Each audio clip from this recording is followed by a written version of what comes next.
Kat tepi-tepi. Okey. Ini adalah blower. Fungsinya adalah untuk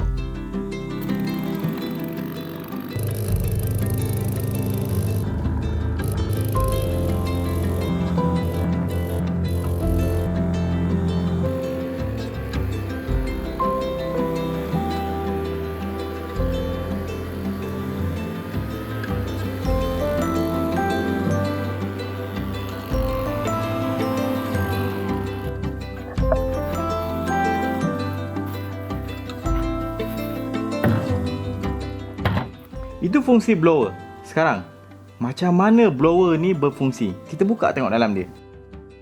Sebelum saya tunjuk semua benda ni, saya nak cabut dulu depan ni. Terlalu besar sangat, tak masuk, tak muat saya punya frame kamera ni. Alright. Ada beberapa part yang kita boleh nampak sini. First, kita punya blower tube. Sini kita punya starter knob, kita ada fuel tank, kita punya choke. Ini akan mengawal kandungan udara semasa proses pembakaran minyak. Alright, faham tu? Atas ni kita akan nampak trigger kita, throttle trigger. Kat sini untuk hold kita punya trigger supaya tak lenguh tangan kita.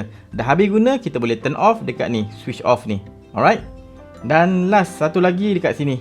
Ini kita punya spark plug. Kalau nak tukar servis semua dekat sini, senang access. Untuk blower ni, benda paling kritikal adalah dia punya fan ni, dia punya kipas dalam ni. Saya buka kejap. Tengok ini dia punya kipas. Kalau saya tarik kita punya starter knob ni, kita akan nampak dia berpusing tau. Ketat pula. Tengok sebelah sini. Alright, tengok. Saya tarik, nanti dia akan berpusing. Kipas yang digunakan ni pula namanya adalah centrifugal fan. Centrifugal, apa benda centrifugal tu?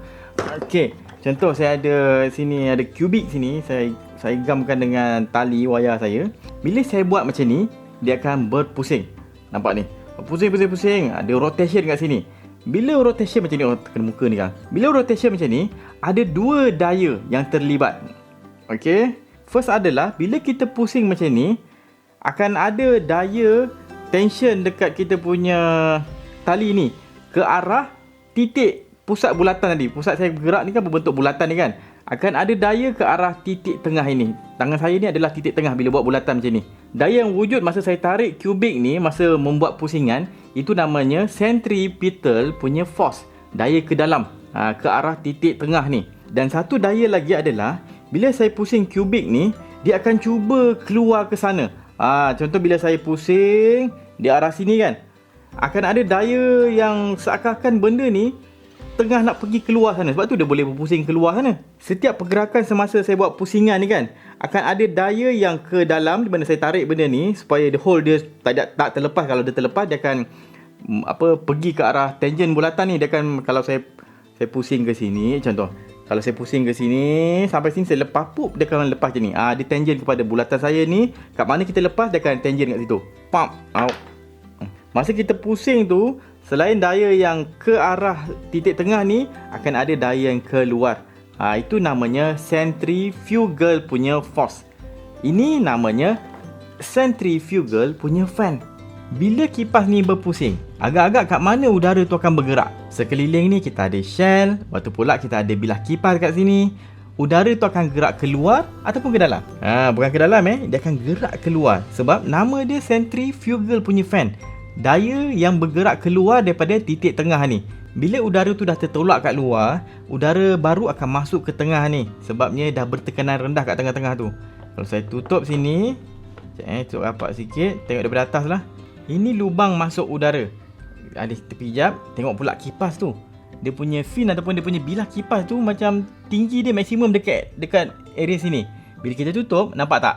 Betul-betul ngam dengan lubang ini. Ini baru design yang optimum sebab kita nak kekalkan tekanan tinggi dalam kita punya shell ni. Bila udara daripada luar masuk dalam ni, dia akan tolak semua udara ni ke tepi. Sekejap, saya buka ke sikit. Ni. Dia akan tolak ke tepi. Nampak fin ni kan? Fin dia ada banyak jenis. Kita panggil bukan fin sebenarnya. Kita panggil dia impeller. Kerja impeller ni menolak udara. Contoh daripada ujung ni, kita akan tolak, dia akan pusing sampai atas. Tapi kita ada banyak impeller, bukan ada satu je tau. Sebab bila berpusing ni, semua impeller ni berpusing. Jadi kat sini pun akan tolak udara ke sana. Yang ini akan tolak udara ke sini. Ending dia, dalam shell ni akan dipenuhi oleh udara yang bertekanan tinggi. Tu yang laju dia tolak angin keluar tu. Lepas tu kan, dia punya impeller ni ada banyak jenis. Nampak dia punya yang macam fin ni, macam sayap dia kan. Ada banyak jenis. Kalau yang ini jenis, dia ada yang backward incline impeller. Ada pula namanya backward curve impeller. Tapi ni bukan.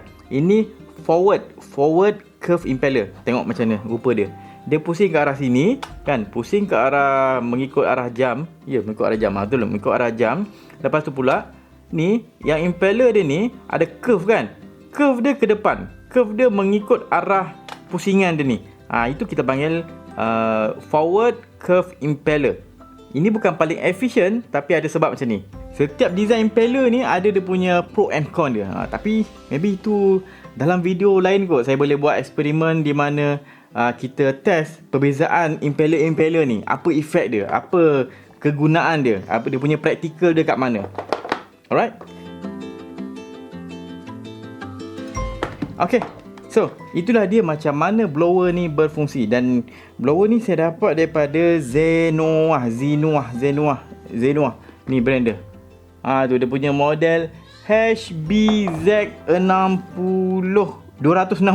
HBZ260EZ. Okay, ini produk daripada Jepun. Kualiti memang standard lah Jepun. Kualiti punya cun. Sebab ini pun bukan barang murah pun. Dia barang yang agak berkualiti. Jadi harga dia agak ke arah premium sikit. Alright, itu je. Saya harap saya punya perkongsian ni bermanfaat. Kalau tengok banyak lagi video education yang menarik, pergi ke YouTube channel saya. Ada banyak playlist kat situ. Tengok je video mana korang nak tengok. Ataupun boleh join saya punya group Telegram ni kat bawah ni. Itu je. Jumpa lagi dalam next video. Assalamualaikum.